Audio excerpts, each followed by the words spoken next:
Привіт, друзі, привіт, громада. Сьогодні хочеться завершити тиждень приємною новиною. І як бачите, я знаходжусь на території Шишацької школи імені Вернадського, тому про неї сьогодні хочеться сказати кілька слів. Найприємніше відразу, уже незабаром має розпочатися капітальний ремонт приміщень школи, тому що 13 вересня, 3 дні назад, визначився нарешті вже підрядник, який буде здійснювати ремонтні роботи. Багато хто слідкував за цим, багато хто не знає. Ця епопея стосовно підрядника тривала більше ніж року. З 2017 року, з серпня місяця, коли вперше був оголошений тендер на пошук підрядника на виконання ремонтних робіт, нагадаю, тоді у серпні і вересні в 2017 році відділ освіти Шишацької селищної ради 2 тендери оголошував, і обидва з них не визначили переможця. І після цього у грудні 2017 року не визначили переможця, тому що жодна фірма не брала в них участь.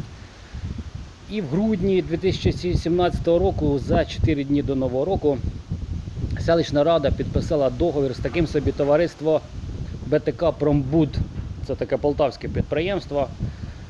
Значить, виходячи з того, що відбулося 2 тендери, учасників не знайшлося, тому можна по закону підписати договір без тендерних торгів. Але коли ми почали досліджувати, вивчати підприємство, з яким підписаний був договір, виявилося, що підприємство зовсім недобросовісне. Зокрема, лише кілька місяців назад створене, зареєстроване в звичайній полтавській квартирі. Немає жодних виробничих потужностей власних, ні будівельних інструментів, ні найнятих працівників. І всього лише в складі цього підприємства є 3 фізичні особи, громадянина, які і склали це підприємство. От 3 людини і все, що можна було від них, все, що там було. Ми написали публікацію в виданні Шишаччина про цих хлопців. Буквально за кілька тижнів вже один з цих співзасновників телефонував мені і погрожував, всіляко погрожував там і судами, і різними розборками, і розмовами по-чоловічому, з вимогою, щоб я видалив ту статтю. Статтю я не видалив, і через кілька місяців виявилося, що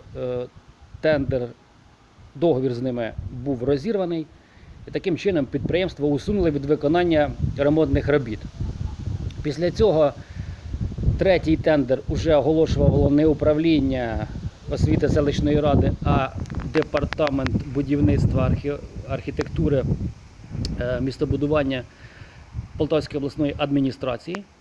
Оголосивши 4-й тендер, вони знайшли собі підрядника, це було в травні 2018 року, товариство Грифон Груп, дослідивши яке, ми виявили, що воно ще злочинніше, ніж попередній переможець торгів. Зокрема, Грифон Груп теж зареєстрований в звичайній київській квартирі. Більше того, підприємство мало борги податкові і було фігурантом кількох кримінальних справ. Зокрема, найзнаковіша з них – це змова із департаментом,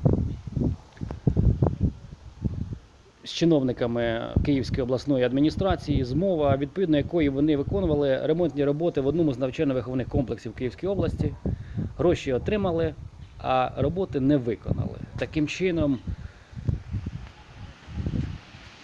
вкрали гроші ці. І зараз, до речі, ця кримінальна справа і досі триває ще. Тому, звичайно ж, ми опублікували цю інформацію, тому що не можна було це не оприлюднювати. Не можна було допустити, щоб нашу школу ремонтували якісь злочинці, які крадуть кошти на виконання тендерних робіт. І цей тендер теж був розірваний і був оголошений уже 5-й. Тому нам вдалося не допустити 2 підприємства недобросовісних виконувати ремонтні роботи в Шишацькій школі. Які б роботи виконали б неякісно, вкрали б гроші, і на тому ми б втратили єдиний можливий шанс, коли можна було цей ремонт провести. Більше вже ніхто б на ці потреби кошти не виділяв би. І ось 13 вересня відбувся 5-й тендер. Переможцем визнана київська фірма.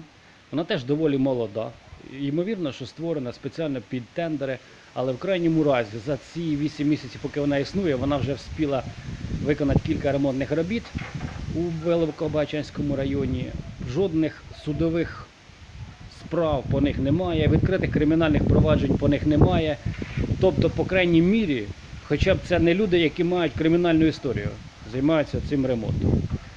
Про всі подробиці я розміщу вам посилання на статтю, останню статтю з цього циклу про тендери на ремонт школи. Уже в цій статті в кінці там є посилання на всі попередні розслідування. Захочете подробиці, почитайте самі, щоб не витрачати ваш час. Головне, що вся ця історія закінчилась позитивно, що підрядчик нарешті є, нарешті ремонтні роботи почнуться виконувати і виконуватимуть їх люди без кримінального минулого. Це головне, що ми хотіли добитися, і так все і вийшло. Тому я бажаю і учням школи, і вчительському колективу, і всій громаді, аби ми вже дочекались нарешті оновленої школи, щоб діти мали змогу навчатися в комфортних умовах. Я думаю, що все буде добре.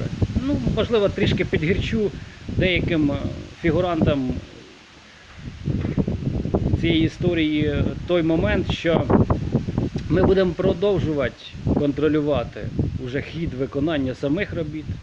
Тому все-таки будемо не допускати, щоб хтось щось розкрадав, щоб роботи виконувалися якісно. Будемо влаштовувати перевірки і про всі подробиці публікуватимемо у виданні Шишаччина. На все добре, всього найкращого вам і приємного вам наступного тижня.